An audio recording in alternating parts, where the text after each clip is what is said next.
definitely do believe that there was 100% more than one shooter. Every other person that I've talked to that did get unfortunately hit as well have all said the same things. When we got shot initially, didn't care which way it came from. I just know it was time to run. We ran about 200 yards in a 180-degree line from where the gunshots were coming from, at least the sounds. Got behind a car, made a call to my parents, and I thought that's kind of where I'm hanging out right now, at least until everything kind of subsides. Past that, I'm waiting, and all of a sudden we hear the little whizzing going by us, and the bullets are just flying by. And when something's coming up and down, or at least from a different angle, they're either going to hit the ground, they're going to a lot of different things are going to happen. When someone's shooting from a straight horizontal line, it's just going to keep flying. As soon as we heard a little break in it, we knew we had to keep running. We heard the gunfires approaching where we were. They just started getting closer and closer and louder. And I knew we were getting gunshots that were closer to us than where they originally started, and that's when we knew we had to run. I do believe that there were people inside of the venue that once the initial shooting started, and everyone kind of panicked, running everything.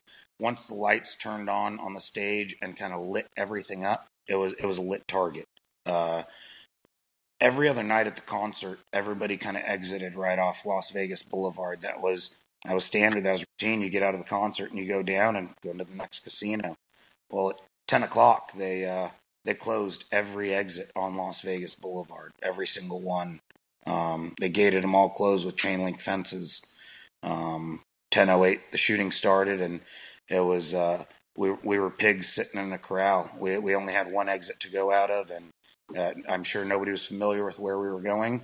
Everyone was just running, kind of following the sheet is what we were doing. The same exits that we have came in and left Friday and Saturday night were definitely closed. There were people that went over there and tried to leave, and there were cops that were telling them, no, you have to go the other way. You can't come out here. Go the other way. Run the other way. There was just a lot of things that just kind of didn't sit right. Of course, they're trying to come up with and try and close this as quick as they can, and try and put this behind everybody, the whole country, the whole nine. But it was just very interesting, with all the police activity, even at the hospitals, interviewing the patients. I don't think one patient has been able to leave without giving another statement, myself included. As soon as I got discharged, there were 2 federal agents that wanted to get another audio statement when I left. And I'm telling them the same thing I'm telling you. I definitely believe there were at least 3 to 5 shooters, and 100% there was not just one person shooting from the 32nd floor. You're walking out of here with a massive wound and a Band-Aid. Mm-hmm. Can you just show everyone so they understand it? People don't understand the power of what just happened. You're a hunter, so you know, but... So this is where the bullet went in. That little tiny... That tiny little thing, half the size of your pinky nail.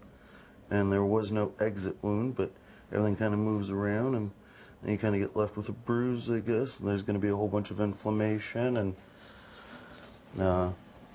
swelling will subside in hopefully a couple days, and we can move on. But bullet only went in, didn't come out, so... It's going to be there forever. That's never coming out. Never coming out. So you were shot as you were lying prone? Just standing still, just trying to cover up the friends. And then you managed to get up, your friends helped you. Mm-hmm. You're running as you're bleeding. We're running, gushing down blood, and finally tried to distance ourselves between us and where the gunfire was coming from, found a barrier, and that's when I noticed I was just completely, from my waist down, was just completely covered in blood. Did you think you were going to die at that time? I didn't think I was going to make it out of there with 22,000 people all running. Everyone's looking for either a cop or an ambulance, and I'm not running as fast as everyone else. I sat at the car, made a phone call to my parents, told them I loved them. There was a terrorist attack, and I was shot. I'm going to try and make it to a hospital, but I just want to let you know this is what's going on.